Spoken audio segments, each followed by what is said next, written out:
Hi. So this day, the Saturday session probably will be a little brief because the message, the impact that I want to give to you, the value is very simple and is very, very concise. Many of us come from a Christian background. Now, perhaps we've fallen away from the church. Maybe we don't go into that anymore. We're not interested in that. We're exploring some kind of other form of spirituality. Um, and I'm not going to address that. I mean, I myself, I'm a practicing Christian. And so this Saturday session, I just want to reflect on something that I was recently reading when I was reading the Bible. And it's actually in the very beginning of Paul. He was this apostle, this missionary. He wrote a lot of letters, epistles.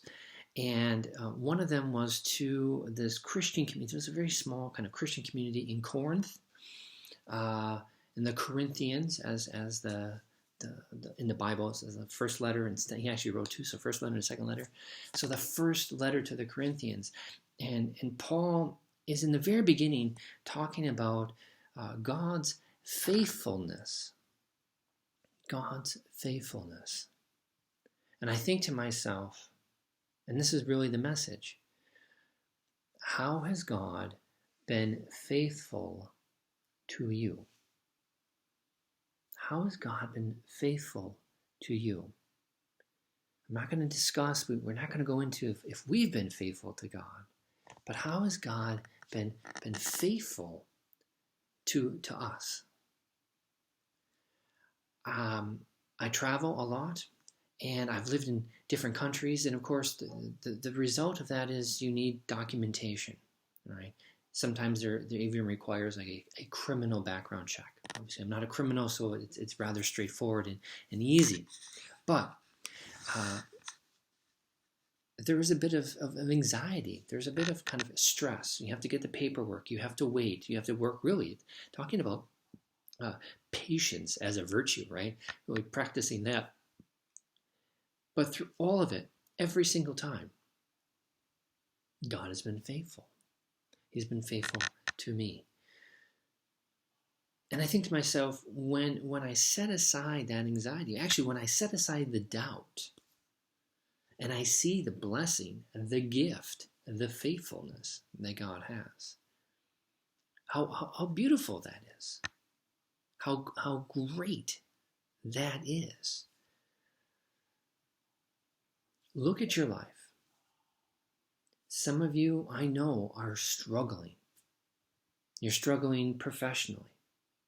You're struggling personally. And so this question, you may right now want to just kind of throw it out of your mind, chuck it out the window, because life is rather difficult. It's maybe even bleak. You're so in that mud of addiction. You're so connected and so angry, and you feel so stuck that you can't get past that right now, and you can't see God's faithfulness. But I want you to do an exercise right now. It's a mental exercise. I want you to think back over the past month, the past 30 days. And in those 30 days, what has something that you have been maybe waiting for to hear some news about? Or perhaps something that you were expecting to go wrong, something maybe that you were thinking was going to be bad, but instead it's good and it's turned out okay. Now think about that, reflect on those. And again, it can be professional, it can be personal, it can actually maybe be both. Those of you that actually are Christians and that you try to practice some form of prayer, during these 30 days, these past 30 days, what's maybe been an answered prayer? See, if we shove aside our negativity, if we shove aside what we think is just bad, and we start focusing on what has happened, which is good, actually, it's the reverse of that, right? What was something that could have been worse, but wasn't? Something that could have been worse, but it wasn't. See, these are the hidden gems. This is God's faithfulness. God's faithfulness. We might not be faithful. My goodness, I am certainly on several occasions, probably even daily, if I want to be honest. I'm not entirely faithful to God, but He's always faithful to us. So, last month, where have you seen this faithfulness in your life, applying it to your life? And how special that is. You see, the next very easy exercise for you to do is once you discover that, once you realize that, and even if you want to write it down, journal it out, great. But then the next step is actually to be grateful, to give praise, to say thank you. To say thank you for that faithfulness that He's shown. So, look, it's a quick message, not really a really long Saturday session. There's been long ones. You can scroll through these videos.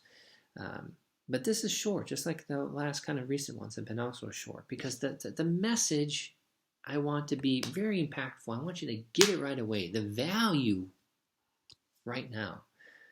God's faithful to you. Focus on that. Reflect on that. Where has He been faithful? And then offer some praise. All right. Look, wherever you are, whatever stage of your struggle you are in, you will succeed. You have been doing good. I'm proud of you. Remember, your tomorrow begins today.